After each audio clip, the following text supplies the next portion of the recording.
সরকার পরিবর্তন হবার পর স্বপ্ন দেখা শুরু করেন তারা। বয়স উত্তীর্ণ হবার পর 1992-93 সালে অফারপ্রাপ্ত বেকাররা আশায় বুক বেঁধেছিলেন। ভেবেছেন হয়তো ভাগ্যে কিছু জুটতে পারে। সেই স্বপ্নে তারা একত্রে বৈঠক করেন। অফারপ্রাপ্ত বেকাররা পর্যায়ক্রমে দেখা করেন একাধিক মন্ত্রী আধিকারিকদের সঙ্গে, কিন্তু তেমন কোনো আশার আলো দেখতে পাননি এখনো। অথচ এক এক করে 23টি সভা করেছেন ত্রিপুরা রাজ্য অফারপ্রাপ্ত বেকার সংস্থার বেকাররা। রবিবার ফের তারা বৈঠক করেন রাজধানীতে স্টুডেন্ট হেলথ হোমে। তাদের সাফ কথা, চাকরির বদলে চাকরি দিতে হবে। এমনকি জোট সরকারের নতুন চাকরির নিয়োগ নীতির সঙ্গে তাদের মেলানো চলবে না।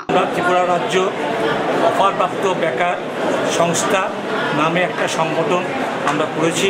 এই সংগঠনের মূল উদ্দেশ্য হচ্ছে আমরা যারা 92-93 অক্টোবরে যারা চাকরি যারা অফার পেয়েছিলাম, শিক্ষা দপ্তরে যারা তখন আমাদেরকে জোর জমায়ের চাকরি দিয়েছিল, একটা অফারগুলো দিয়েছিল, রাজনৈতিক শিকারে পালা বদলে রাজনৈতিক শিকারে আজকে আমরা এই অবস্থাতে এসে পড়েছি।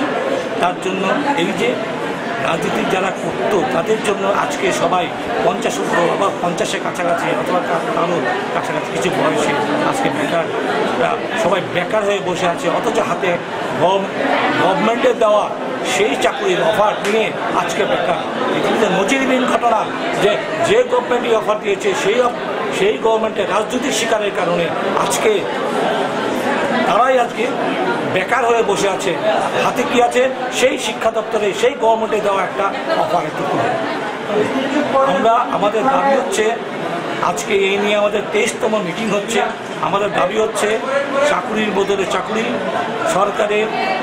সরকার এখন আমাদের যে এই সরকার নতুনভাবে প্রতিষ্ঠিত হওয়ার পর প্রত্যেকে একটা আশা বেঁধেছে।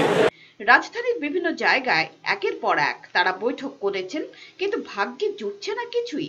ফলে যার পরনাই হতাশ অফারপ্রাপ্ত বেকাররা।